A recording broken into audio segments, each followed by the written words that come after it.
38e jour. Nous sommes à 3 bornes seulement de notre merveilleuse aventure Lead by Essence.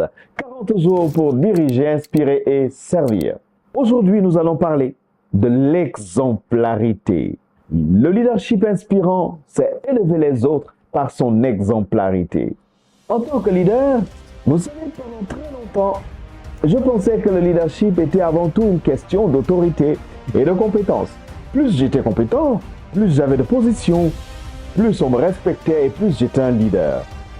Mais puis un jour, lorsque j'ai observé quelqu'un que j'admirais énormément, ce DG qui m'a recruté et qui m'a longtemps inspiré, en fait, il inspirait son équipe, non pas par les instructions, les ordres qu'il donnait, mais par son attitude, son calme, sa détermination, sa bienveillance donnait envie à tous de donner le meilleur d'eux-mêmes.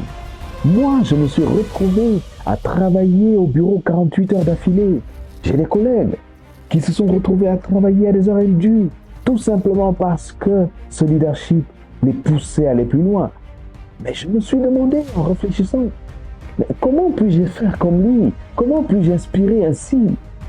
Mais qu'est-ce qui différencie donc un leader qui commande d'un leader qui inspire? Mais pourquoi je me posais la question? Parce que à ce moment, je croyais que l'influence venait du statut et non de l'exemple donné.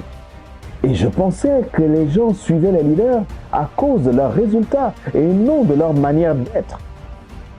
Mais en observant davantage ce mentor, j'ai compris que les leaders qui marquent les esprits sont ceux qui inspirent par leur propre transformation. Et justement, j'en étais surpris. Pourquoi? Parce que pendant longtemps, vous savez, j'avais appris que le leadership repose sur des stratégies et des décisions, plus que sur une présence inspirante. Et justement, c'est depuis ce jour que je me suis dit, Raphaël, qu'est-ce que tu dois faire maintenant? Et j'étais encore bloqué parce que j'avais peur que chercher à inspirer prenne trop de temps au détriment de l'exécution.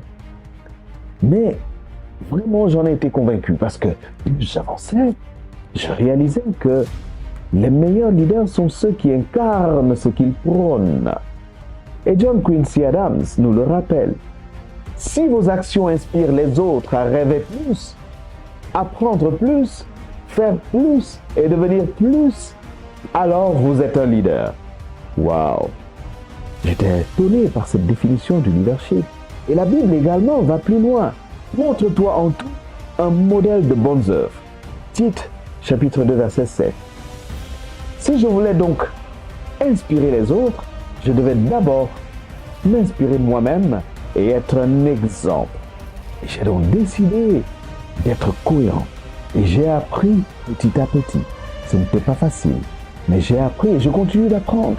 Je ne le suis pas encore totalement. À être cohérent entre mes paroles, mes actes et ce à quoi je pense. J'ai compris que chaque action que je posais pouvait être une source d'inspiration pour quelqu'un d'autre.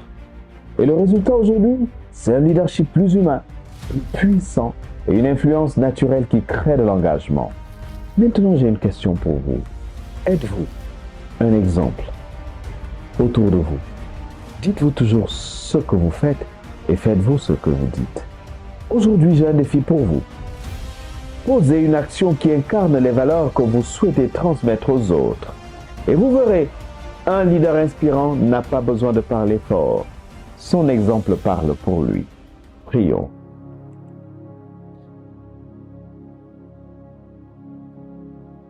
Seigneur, fais de moi un leader qui inspire par son exemple. Aide-moi à incarner mes valeurs et à encourager les autres à révéler leur potentiel. Amen.